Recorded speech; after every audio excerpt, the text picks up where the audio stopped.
नमस्कार बच्चों, आप देख रहे हो गैस से गणित यूट्यूब चैनल। अपन पढ़ रहे हैं कक्षा 10 का पहला अध्याय वैदिक गणित के अंदर क्वेश्चन नंबर 12वां। इससे पहले अपन दो वीडियो में 1 से लेकर 11 तक प्रश्न पढ़ चुके थे। 12वें प्रश्न में आपको पढ़ना है दवजांक विधि से भाग।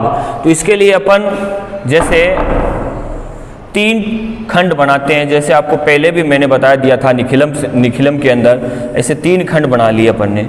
ये होता है प्रथम खंड, ये मध्यम खंड और ये अंतिम खंड। ठीक है, अब देखो सबसे पहले आपको ये पता करना है कि दवजांक क्या है और मुख्यांक क्या है। मैं सब कुछ बता दूंगा इसके अंदर। सबसे पहले ऊपर लिखा जाएगा दवजांक, यहाँ पर दवजांक, और फिर लिखा जाएगा मुख्यांक। ये मैंने लिख लिया मुख्यांक। ठीक है, अब देखो दवजांक मुख्यांक में हमेशा 2 अंक लेने हैं, या फिर ऐसा कहूं कि दवजांक के अंदर आपको हमेशा 1 अंक ही लेना है। दवजांक के अंदर हमेशा 1 अंक। तो 112 है तो आपने 11 तो यहां लिख लिया और 2 है वो आप यहां लिख दोगे। तो आपका संकेत के अंदर ये भी आप लिख सकते हो सबसे पहले कि दवजांक, आपका दवजांक हो गया 2 और मुख्यांक आपका हो गया 11। ठीक है, अब देखो जितने दवजांक उतने ही अंक अंतिम खंड में जाएंगे। कितना अंक दवजांक का? 1। तो ये 1 अंक है ना, 2, ये 2 आपको अंतिम खंड में भेजना है, भेज दिया। बाकी बचे उनको मध्यम खंड के अंदर लिख लीजिए। ये ऐसे मैंने मध्यम खंड के अंदर लिख लिया। ठीक है, अब देखो ये जो मुख्यांक है ये आता है भाग देने के काम में, और जो दवजांक है वो आता है संशोधित भाज्य प्राप्त करने के काम में। देखो क्या होता है, दोनों अपन यहाँ पे देखेंगे अभी दोनों क्या है। तो 11 का भाग दिया 4 में नहीं जाता, सबसे पहले शून्य आ जाएगा, अपने को कोई मतलब नहीं है, शून्य लेना ही नहीं है। फिर 11 का भाग देंगे 45 के अंदर, तो 45 के अंदर भाग देंगे अपन 11 का, तो भागफल बताओ कितना आएगा। 11 का भाग 45 में दिया, भागफल बराबर आया 4 और शेषफल बराबर आया, शेषफल 11 चौक 44, 1 बच गया। शेषफल कितना आ गया? 1। शेषफल आ गया 1। तो यहाँ पर जो यहाँ पर मध्यम खंड है, यहाँ पर तो लिखा जाएगा भागफल। तो भागफल कितना लिखूं मैं? यहाँ पर मैंने 4 लिख दिया भागफल। ठीक है, भागफल मैंने लिख दिया 4। ठीक है, अब बताओ जो शेषफल बचा वो कहाँ लिखा जाएगा? शेषफल मैंने लिख दिया यहाँ पर। जो 45 है उससे आगे वाले अंक के नीचे यहाँ पे क्या लिखा जाएगा? जो शेषफल बचा वो लिखा जाएगा। अब नया भाज्य हो गया 13, तो संकेत नंबर 3 में आप लिखोगे नया भाज्य। नया भाज्य कितना है? 13 है। ठीक है, अब संकेत नंबर 4, ये संकेत वो है जैसे आप जो कार्रवाई इसके अंदर कर रहे हो वो इसके अंदर आपको लिखना है। ठीक है, अब देखो नया भाज्य आ गया 13। अब आपको लिखना है संशोधित भाज्य। संशोधित भाज्य का जो सूत्र है वो एक बार मैं यहां लिखा देता हूं। ये आएगा नया भाज्य माइनस भागफल गुणा दवजांक। भागफल गुणा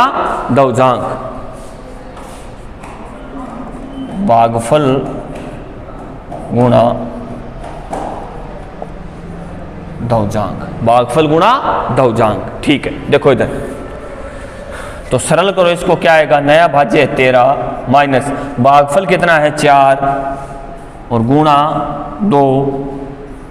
तो 13 में से 8 घटाओगे उत्तर आ जाएगा 5। संकेत नंबर 5 में देखो क्या नया संशोधित भाज्य कितना आ गया आपका? 5। अब आपको क्या करना है कि 5 में भाग देना है किसका? 11 का। जैसे अपन ने यहाँ पे दिया था ना वैसे इसमें भाग देना है 11 का। तो भागफल आपका आ गया, भागफल देखो 11 में 11 का भाग अगर आप 5 में दोगे तो जाएगा नहीं, भाग 0 पर जाएगा। तो भागफल आ गया 0 और शेषफल आपका बच गया 5। ठीक है, अब शेषफल आपका 5 बच गया, तो ये 5 यहां पर आप लिख दोगे आगे। ठीक है ना। अब देखो ये यहाँ पे कितना हो गया 52, कितना हो गया 52। यहाँ पर जब संख्या आ जाती है तो इसमें फिर भाग नहीं देना, वो अपना भाग पूरा हो जाता है। तो यहाँ पर आ गया 52, तो आप इस 52 को नीचे उतार लीजिए। ये 52 है जो इससे क्या होना चाहिए, छोटा होना चाहिए। 112 है, इससे छोटा है ना 52, तो यही आपका उत्तर आ गया। संकेत नंबर 6 में आप लिख दोगे।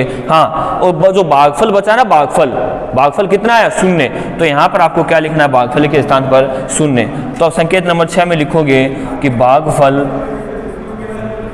बराबर 40 और शेषफल बराबर 52। ठीक है, यहां पर लिखना चाहो तो यहां पर भी लिख दो, भागफल ये है और ये है शेषफल। 13वां देखो क्या है, 42 भाज्य कितना है 42, तो 42 का दौजांक के अंदर आपको एक एक लिखना है 2, मुख्यांक फिर क्या बच गया 4। ठीक है, तो यहाँ पे दौजांक के अंदर लिख लीजिए 2, मुख्यांक आ गया आपका 4। दौजांक में एक अंक है तो अंतिम खंड में एक अंक जाएगा, यानी ये 4 अंतिम खंड में चला जाएगा, और जो बचे 1 2 3 वो यहाँ पर आप लिख लीजिए। सबसे पहले मुख्यांक आता है भाग देने के काम में, तो 4 का भाग 1 में दोगे नहीं जाएगा, तो अगला दोनों अंक क्या ले लिया आपने 12 के अंदर 4 का आपको भाग देना है। तो बताओ भागफल क्या आएगा, भागफल आ गया 3 और शेषफल आ गया 0, शेषफल बराबर 0। ठीक है, जो भागफल आएगा वो आपको यहां लिखना है और शेषफल आएगा वो आपको यहां पे लिखना है। नया भाज्य क्या आ गया 0,3। संकेत नंबर 4 में नया भाज्य बराबर आ गया 0,3। ठीक है, संकेत नंबर 4 में संशोधित भाज्य, जैसे आपने पहले क्वेश्चन में किया था ना, वैसे का वैसा इसमें करना है। संशोधित भाज्य सूत्र वही है, नया भाज्य गुणा नया भाज्य में से दौजांक, नया भाज्य में से ये भागफल और दौजांक को गुणा करना है। नया भाज्य 3 और इन दोनों को गुणा करके घटाना है, यानी 3 गुणा 2 बराबर आ जाएगा। देखो ये 3 किसका है, प्लस का, 3 दूनी 6 किसका हो जाएगा, माइनस का, तो उत्तर कितना आ जाएगा -3। जब उत्तर माइनस का आ जाएगा तो ये प्रक्रिया कैंसिल कर दी जाएगी। ठीक है ना, प्रक्रिया कैंसिल का मतलब ये आपको अब नहीं लेना। तो सर क्या करना है, देखिए इधर अभी आपने कितने का भाग दिया था, भागफल कितना आया था 3, तो 3 से एक भागफल कम कर देना है। ठीक है ना, तो वापिस वही करना है, 12 के अंदर भाग तो देना है 4 का, ठीक है, लेकिन भागफल के स्थान पर अब आपको 4 नहीं लेना है, भागफल के स्थान पर आप आपको 3 नहीं लेना है, भागफल के स्थान पर आप लेना है आपको 2। तो बताओ फिर शेषफल क्या बच जाएगा, शेषफल बच जाएगा, आपने 2 ले लिया तो 4 एकम 4, 4 दूनी 8, कितने बच गए 4 बच गए, क्योंकि 12 में से 8 घटाएंगे 4 बच जाएगा, तो शेषफल आपका आ जाएगा 4। ठीक है, ये 4 अब आप यहां पर लिख दोगे। ठीक है ना, अब देखो, और अब भागफल कितना हुआ आपका, 3 के स्थान पर कितना आ गया 2, क्योंकि उत्तर हमेशा प्लस में आना चाहिए। ठीक है, अब ये नया भाज्य आपका कितना आ जाएगा 43, नया भाज्य बराबर आपका आ जाएगा 43। ठीक है ना, फिर आपको करना है संकेत नंबर 4 में संशोधित भाज्य। संशोधित भाज्य के लिए क्या करोगे, 43 में से घटाओगे क्या, इन दोनों का गुणा, भागफल और दौजांक का गुणा, क्या आएगा 2 दूनी 4, तो कितना बच जाएगा, ये बच जाएगा आपका 39। अब देखो संकेत नंबर 8 यहां लिख रहा हूं। अब आपको क्या करना है, 39 के अंदर भाग देना है किसका, मुख्यांक का। मुख्यांक कितना है 4, तो बताओ भागफल कितना, 39 के अंदर 4 का भाग दिया, भाग जाएगा 9 बार, और बताओ शेषफल कितना बचेगा, शेषफल आपका बचेगा 3। ठीक है ना, तो जो 9 बार भाग जाता है वो आपको यहाँ लिख देना है, और जो शेषफल बचेगा वो आपको यहाँ लिख देना है 3। तो ये कितना हो गया आप 34। तो यहाँ पर लिखोगे संकेत नंबर 9 में, ये देखो भाग दिया है, भाग देने के बाद अपन क्या करते हैं, संशोधित करते हैं। तो आपको करना पड़ेगा संशोधित भाज्य, संशोधित भाज्य। संशोधित भाज्य के लिए क्या करोगे, नया भाज्य कितना है, नया भाज्य आपका 34, 34 में से क्या घटाओगे, इन दोनों का गुणा, यानी भागफल और दौजांक का गुणा, 9 गुणा 2, 9 गुणा 2। तो 34 में से 9 दूनी 18 घटाओगे तो आपके पास आ जाएगा 16। तो ये आपका उत्तर आ जाएगा 16। तो भागफल आ गया 29 और शेषफल आ गया 16। अगला क्वेश्चन है 14। 14 के अंदर देखो भाज्य क्या है, 87। 87 के अंदर आपको मुख्यांक भी 1 आएगा 8 और दौजांक भी 1 आ जाएगा 7। अब दौजांक अंक 1 है तो इसका 1 अंक अंतिम खंड में चला जाएगा, तो अंतिम खंड में क्या आ जाएगा 5।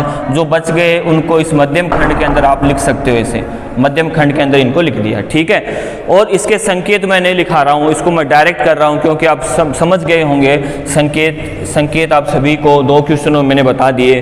अब देखो आपका इसमें भाग देना है 8 का भाग, जो इम्पोर्टेंट है वो थोड़े मैं लिखा देता हूँ। 8 में भाग दे 9 के अंदर भाग देना है आपको 8 का, तो बताइए भागफल क्या आएगा, भागफल आएगा आपका 1 और शेषफल भी आपका क्या आ जाएगा, शेषफल भी आपका आ जाएगा 1। हाँ, तो भागफल आपका 1 आ गया, शेषफल 1 आ गया। भागफल आप यहाँ लिखते हो और शेषफल जितना अंक आपने काम में ले लिया उसके आगे लिखते हो, ठीक है। अब आपने यहाँ पर लिख दिया शेषफल।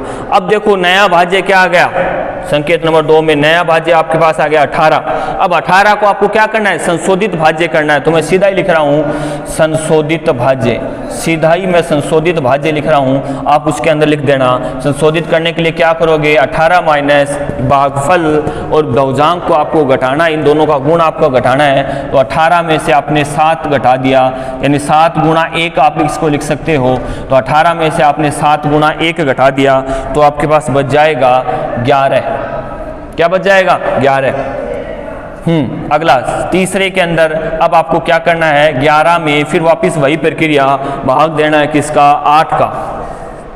तो भागफल आएगा आपके पास, भागफल आपके पास 1 आ जाएगा और शेषफल कितना बचेगा, 8 एकम 8, 1 बार भाग गया, शेषफल कितना बच गया 3। तो शेषफल आपके पास बच गया 3।